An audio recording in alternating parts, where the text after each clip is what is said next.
I don't have page 4. I got torn off. Okay, why don't you just use the next blank page?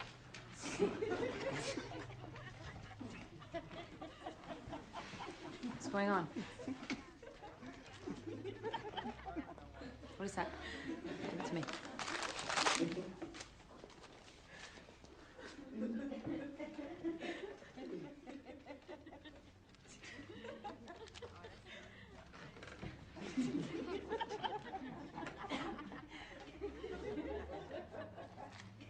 What is this? Just leave it alone.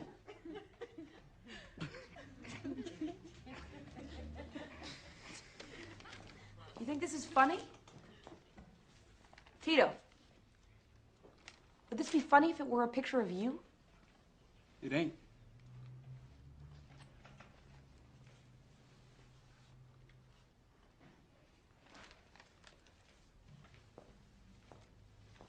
Close the workbooks.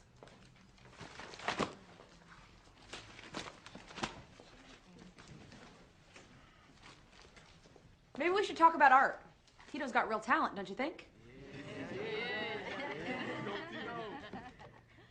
You know something?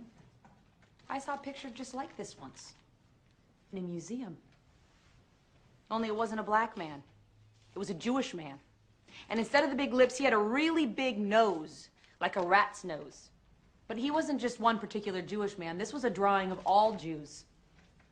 And these drawings were put in the newspapers by the most famous gang in history. That's us, dog. You think you know all about gangs? You're amateurs. This gang would put you all to shame. And they started out poor and angry, and everybody looked down on them until one man decided to give them some pride, an identity, and somebody to blame. Take over neighborhoods? That's nothing compared to them. They took over countries. You want to know how? They just wiped out everybody else. Yeah, they wiped out everybody they didn't like and everybody they blamed for their life being hard. And one of the ways they did it was by doing this. See, they'd print pictures like this in the newspapers. Jewish people with big, long noses. Blacks with big, fat lips. They'd also publish scientific evidence that proved Jews and blacks were the lowest form of human species. Jews and blacks were more like animals. And because they were just like animals, it didn't really matter whether they lived or died. In fact, life would be a whole lot better if they were all dead. That's how a Holocaust happens. And that's what you all think of each other. You don't know nothing, homegirl. No, I don't, Marcus, so why don't you explain it to me? I ain't explaining shit to you. You even know we live. We was here first, man. Shut that shit up, boy. All right. So what you're saying is, if the Latinos weren't here, or the Cambodians, or the blacks, or the whites, or whoever they are, if they weren't here, everything would be better for you. Isn't that right? It'd be better if you were here. Right. It starts with a drawing like this. And then some kid dies in a drive-by, never even knowing what hit him. You don't know nothing. You don't know the pain we feel. You don't know what we gotta do. You got no respect for how we living. You got us in here teaching us this grammar shit, and then we gotta go out there again. And what are you telling me about that, huh? What are you doing in here that makes a goddamn difference to my life? You're raising your hand? The thing that you said before. The Holocaust? Holocaust, yes. What is that? Raise your hand if you know what the Holocaust is.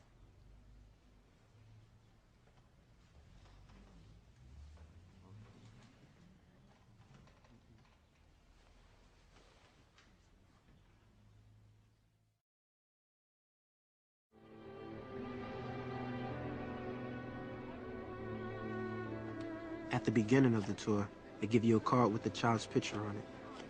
You can find out who they were and what camp they were sent to. And at the end of the tour, you can find out that they survived. I got a little girl from Italy.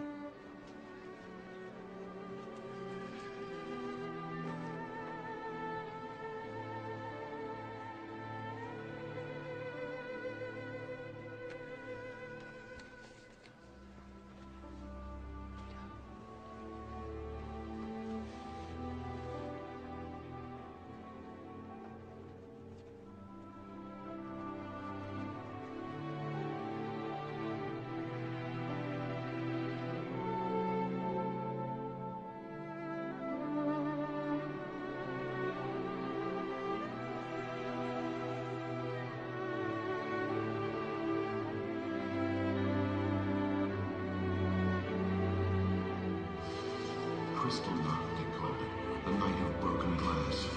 Hundreds of synagogues looted and burned. More than 7,000 Jewish stores destroyed.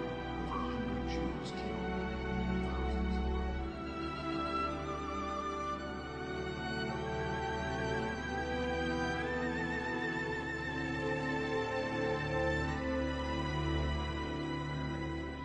Center for Children in Lisieux, in the French province of Ain.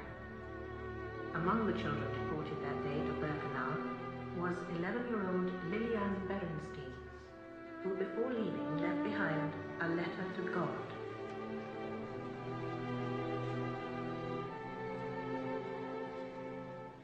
My little boy died. He got off the train and they killed him. I don't know why it bothered me so much. I've seen death all my life. But this little boy was only 5.